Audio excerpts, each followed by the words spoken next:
नहमदुहु व नुसल्ली अला रसूलिहिल करीम अम्मा बाद फ़अऊज़ु बिल्लाहि मिनश शैतानिर रजीम बिस्मिल्लाहिर रहमानिर रहीम.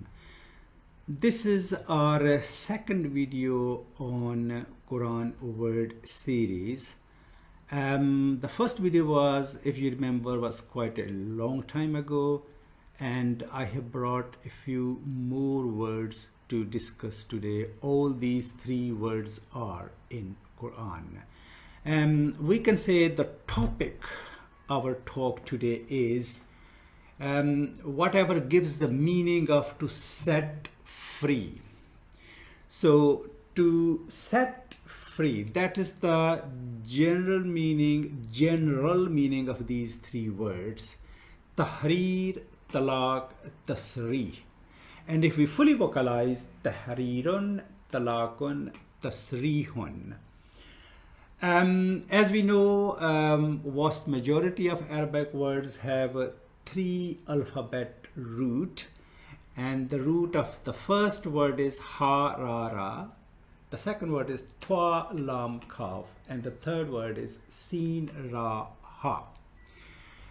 From the root we know we can make different words, both verbs and nouns. So from the first root, we have 5 parts of the verb here. We have discussed 5 parts of the words in the past. So it's harrara, yuharriru, tahrirun, muharrirun, muharrarun.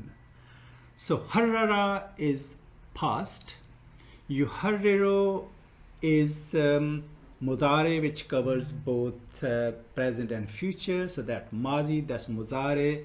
This is our masdar. So masdar, as we know, is name of the action of the verb. And then we have muharrirun, which is ismul fa'il, and muharrarun, which is ismul maf'ul. In Arabic we say harrara sayyidu kullal abid. The master liberated all the slaves fil mazra'ati, on the farm or on the plantation site. So there is a kind of meaning of, general meaning of to set free, but specific meaning of liberty, liberating someone, freeing someone. In that sense, you are liberating them. And in slavery, although slavery officially doesn't exist anymore, but may be present in some form or shape on certain places on this planet, I'm not sure. So this basically means to liberate someone in a kind of from your custody. So in Quran it has been used in the similar meaning of liberty, liberating. This is ayah number 92 of Surah Nisa, which is Surah number 4. وَمَنْ قَتَلَ مُؤْمِنًا خَطَيًا. Whoever kills a believer by mistake, فَتَحْرِيرُ. You can see here the madi of the verb has been used, of this root has been used. Here in Quran, masdar has been used, and usually the use of masdar is kind of having a high quality language or prose. So fatahariru rakabatin mu'minatin, a believing slave. So liberating, or the action of liberating or letting go a believing slave. Although we're not discussing grammar here, but on revision on the grammar side of the things is that tahariru, for tahariru, fa is not actually the part of the word, but it is part of this construction. Tahariru is mudaf, and rakabatin mu'minatin is mudaf ilayh. Rakabatin is mawsuf, and this is sifa. So mawsuf and sifa combined to make murakkab tawsifi, and murakkab tawsifi here is our mudaf ilayh. So as we know that mudaf ilayh is always in the state of jar. So tahrir, actually this is what we call a conditional sentence, jumla shartiya, which basically means, we haven't clearly discussed that because we have not worked on, and this is a bit of advanced topic as well. If that happens, this has to happen. Okay, that's what it is. So whoever kills a believer by mistake, and then fa comes as part of that, not always, but usually it does come, and then it becomes must on that person. That's what it would be, because this is the condition and that has to happen as a result of a condition which becomes must. So liberating and letting go of a believing slave, and on top of that, wa or diyatun musallamatun, handing over blood money ila ahlihi, to his family. Second word is the root is toa lam kaf, from which we have taloka yatluku talakun, which basically really means, although the word is talak and most of us are familiar with the talak means, translation is divorce. Taloka yatluku talakun, and this specifically means to set loose, freeing in a sense of setting loose. And because talak is between husband and wife, so you can see the connection between these two persons is not the same as between master and the slave. So there is a connection, but it's a different kind of connection, and even if we call that custody, so that's a different kind of custody, if we can call that. So taloka yatluku talakun is to set loose, and if we this is the basic form of the verb, and here this is a form 2 of the verb. If we have form 2 of that verb here, that will be talaka yutalliku tatlikun, which specifically means to divorce. So for divorce, it's talaka yutalliku, which is form 2 of the verb, not the basic form of the verb.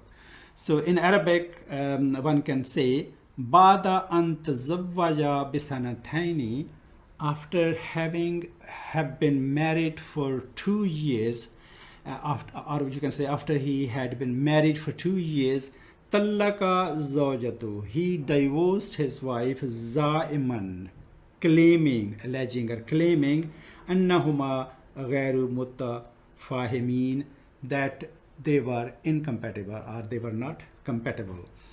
So that's in that common sense, in ordinary language. In Quran, this is part of a long ayah. This is ayah number 229 of Surah Baqarah, which is Surah number 2. This is just the beginning of that long ayah. At-talaku marratani. At-talak, which is talak, divorce. Talakun is indefinite. At-talak is definite here, as far as the noun is concerned. So at-talaku marratani, divorce is twice. So the word here has been used is dual of marratun. We know that how to make dual from singular. Marratun means once and marratani twice. If you would like to have a refresher how to make dual or plural from singular, you should go to the relevant videos on the grammar side of the things, and that will be very helpful. If you has consolidated that concept already, then that's much easier here. So at-talaku marratani, because this is definite and it's at the beginning of sentence as well as the beginning of this long ayah, so that qualifies to be mubtada. And marratani is our khabar and it's indefinite, so that is our jumla ismiya, mubtada and khabar. Talaq is twice. It is also interesting that here the word, because in Arabic we say for one wahid and for two isnan. Here it's not, the word isnan has not been used. At-talaku isnan, it's not like that. Talaq 2 times, that will say, but here it is talaq is twice, that Quran has used specifically that word. We will come back to this ayah again after we have discussed that word, which I have the different forms of that word here. Madi mudare masdar sarraha, from sin raha sarraha, yusarrihu tasrihun, which is freeing in the meaning of to release, to lay off. Laying off is a specific word used in, for example, workforce, that when you lay someone off, you are releasing them from their duty, which could be due to economic conditions or workforce issues.